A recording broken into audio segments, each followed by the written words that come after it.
भारतीय राष्ट्रीय कांग्रेस के युवा नेता व केरल प्रदेश के लोकसभा सांसद श्री राहुल राजीव गांधी को लोकसभा से 2 वर्षों के लिए निष्कासित कर दिया गया था, जिस पर याचिका सुप्रीम कोर्ट में कांग्रेस ने दाखिल किया था, जिस पर सुनवाई के दौरान न्यायाधीश महोदय ने अपना निर्णय सुनाया, जिससे राहुल गांधी जी को मिली बड़ी राहत। अब श्री गांधी अगला लोकसभा चुनाव भी लड़ सकेंगे। भारत के सर्वोच्च न्यायालय ने निचली अदालत द्वारा लगाई सजा पर रोक लगाते हुए श्री गांधी के साथ न्याय किया। राहुल गांधी ने सर्वोच्च न्यायालय का आभार प्रकट करते हुए कहा, सत्यमेव जयते।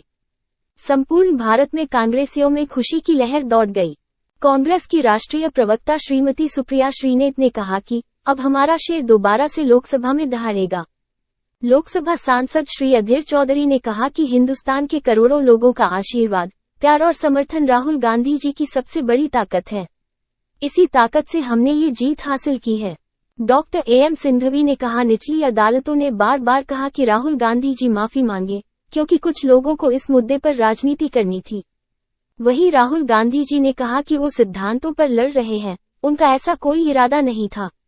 आखिर में लोकतंत्र की जीत हुई। आइए सीधे ले चलते हैं कांग्रेस के खेमे में। Please understand why I have been disqualified.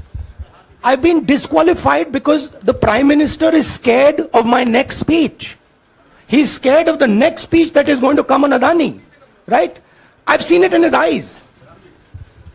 So he's terrified of the next speech that is going to come, and they don't want that speech to be in Parliament. That's the issue. That is why first the distraction, now the disqualification. आज बड़ा खुशी का दिन हमको लगा कि democracy की जीत हो गई, संविधान की जीत हो गई। सत्यमेव जयते जो हमारा नेशनल सिंबल के नीचे लिखा हुआ रहता है, वो उसका जीत आज हुआ है। इसलिए हम सारे लोग खुश हैं, शायद आप भी खुश होंगे, क्योंकि हमेशा ऐसा होता है कि हमारी बातें कभी नेगेटिव में ही जाते हैं, थोड़ा सा पॉजिटिव भी रहता है। तो सुप्रीम कोर्ट का फैसला, उसके तहत, और मैं तहे दिल से सुप्रीम कोर्ट का फैसले का स्वागत करता हूं। अभी संविधान जिंदा है, बाकी है, और न्याय मिल सकता है। ये इसका एक बहुत बड़ा उदाहरण। राहुल गांधी जी को हटाने में, डिस्क्वालीफाई करने में सिर्फ 24 घंटे में सब कुछ हुआ। अब देखेंगे अब कितने घंटे में उनको रीइंस्टेट करते हैं, क्योंकि डिस्क्वालीफाई करने के लिए तो उनको टाइम ही नहीं आया। जजमेंट गुजरात, ये तो दिल्ली का जजमेंट है, बहुत आस्था नजदीक है बहुत ही। अब गुजरात से आने आया जो ये था, उसको उन्होंने 24 घंटे लगा के उसमें सब डिस्क्वालीफाई करे, बाकी सारी चीजें करे, बाहर निकाले, सब कुछ हुआ। लेकिन दिल्ली के सुप्रीम कोर्ट और हमारा जो पार्लियामेंट है, हार्डली ये सिर्फ किलोमीटरों पे है, तो वो तो 1500 से 600 किलोमीटर था। तो इसलिए मैं चाहता हूं कि शायद रात में वो रीइंस्टेट करते हैं, क्या अभी करते हैं, कितना वक्त लेते हैं, हमको अब देखना चाहिए। हम देखेंगे और इंतज़ार करेंगे। अब इतना बड़ा इंतज़ार किए तो ये जो बाकी उनके ऑर्डर का भी हम इंतज़ार करेंगे। और मोदी सरकार को और बीजेपी लोगों को थोड़ा, अरे भाई हम क्या गलती किए, ये करना नहीं था, ऐसा तो थोड़ा लगा होगा। चाहे वो मन में ही बोलते होंगे या बाहर बोलने को थोड़ा कष्ट होता होगा, लेकिन मैं उस पर टिप्पणी नहीं करना चाहता हूँ, क्योंकि अभी आगे हमारा लड़ाई जारी रहने वाला है। तो इसलिए मैं इतना ही कहूँगा कि ये लोगों की जीत है, वोटरों की जीत है, और वायनाड के नागरिकों की और वोटर की ये जीत है। वहाँ के लोग भी बड़े खुश हैं और वायनाड के लोग जीत से अब सब जगह ये अपनी जीत बना रहे हैं। सुप्रीम कोर्ट ने अपनी तल्ख टिप्पणी में यह भी कहा है कि 162 साल के इंडियन पीनल कोड में पहली बार किसी व्यक्ति को 2 साल की सजा मिली जिससे कि उसकी सदस्यता चली जाए। आईना दिखाने का काम निचली अदालतों को भी किया, लेकिन हम बहुत उत्साहित हैं, बहुत खुश हैं, क्योंकि शेर फिर से सदन में दहाड़ेगा और अब बिना किसी विलंब के सदन के सभापति को उनकी सदस्यता पुनः बहाल कर देनी चाहिए।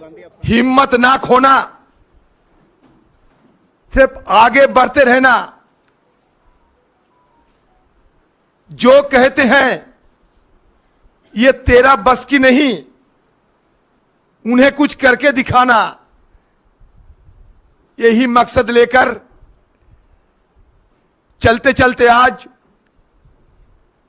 राहुल गांधी जी की सच्चाई साबित हो चुके हैं। सनद रहे कि हमारे देश की और सभ्यता की सबसे बड़ा पहचान होते हैं सत्यमेव जयते। आज जीत हुई सच्चाई की, हिंदुस्तान की करोड़ों की आम लोगों को आशीर्वाद, दुआ, समर्थन राहुल गांधी जी की सबसे बड़ा ताकत थी और इसी ताकत के बदौलत उन्होंने आज जीत हासिल किए हैं। अभी सदन की अंदर जाना बाकी है। स्पीकर से मुलाकात कर चुके हैं मैंने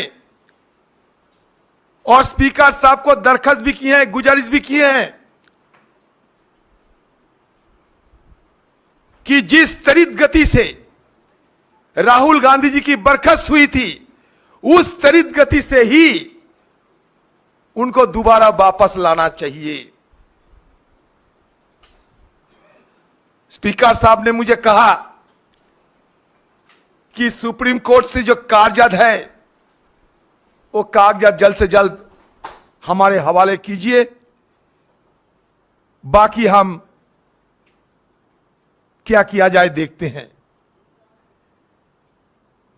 मैंने कहा स्पीकर साहब, यह सदन की गरिमा आपके हाथ में है, यह सदन की अभिभावक हो आप, सदन की हर सदस्य सदस्या सबकी सुरक्षा आपको देना है। राहुल गांधी जी की जल्द से जल्द वापस लाके उनको अधिकार दिलाइए। मंगलवार को सदन में अविश्वास प्रस्ताव पर चर्चा शुरू होने वाला है। यह चर्चा की चलते दिन रात सदन के अंदर, सदन की बाहर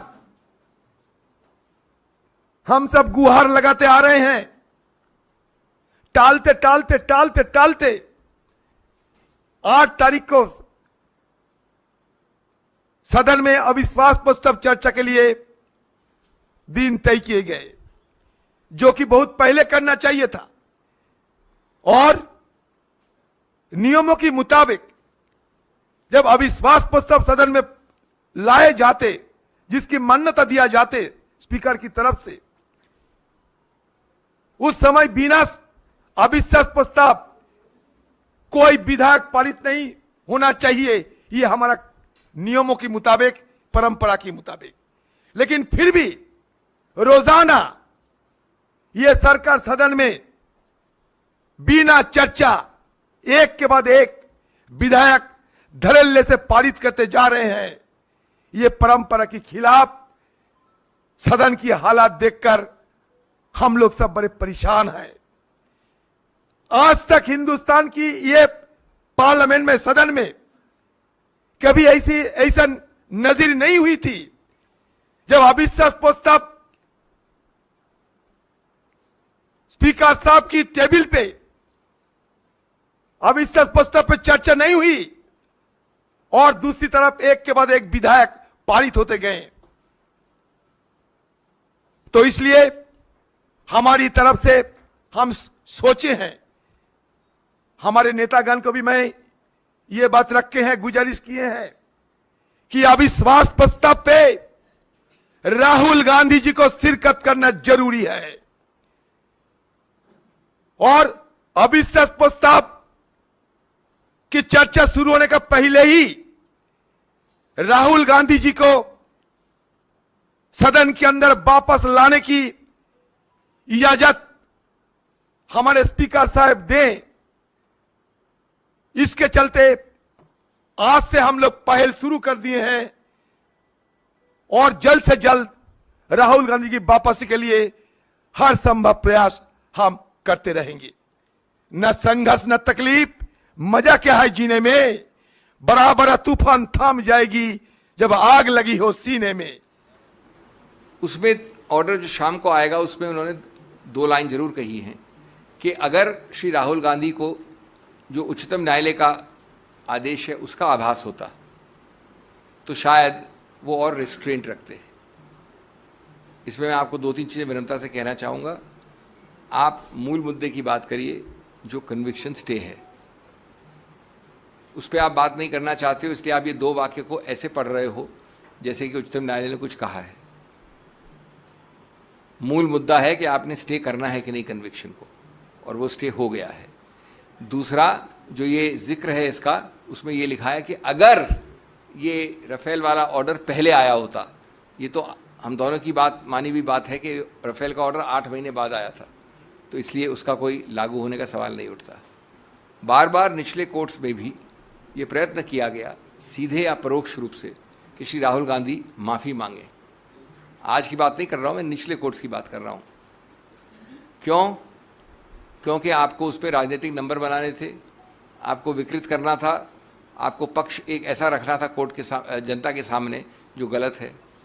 श्री राहुल गांधी ने बार बार कहा है कि वो सिद्धांत पे लड़े हैं, उनका बिल्कुल कोई रूप से ये इरादा नहीं था।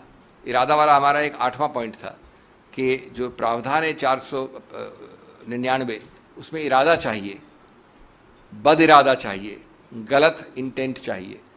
और इसमें एक बड़ा रोचक वाक्य है एविडेंस वाले का कि मुझे राहुल गांधी के बद इरादे के बारे में कोई ज्ञान नहीं है, कोई संज्ञान नहीं है, ये लिखा है उन्होंने, कंप्लेनेंट ने। तो हमने ये कहा कि जब ये है सिचुएशन तो आपको किसी रूप से ये कन्विक्शन स्टैंड नहीं होना चाहिए। हमारी दलील मानी गई, पूरी तरह से बहस दूसरी तरफ से भी हुई थी, इसलिए ये बहुत ही संतुलित ऑर्डर है। जैसा मैंने कहा, ये विजय है लोकतंत्र गणतंत्र की, लोगों की, सिद्धांतों की, संविधान की। हमारे चैनल के साथ जुड़ने के लिए सब्सक्राइब करें और बेल नोटिफिकेशन दबाना ना भूलें।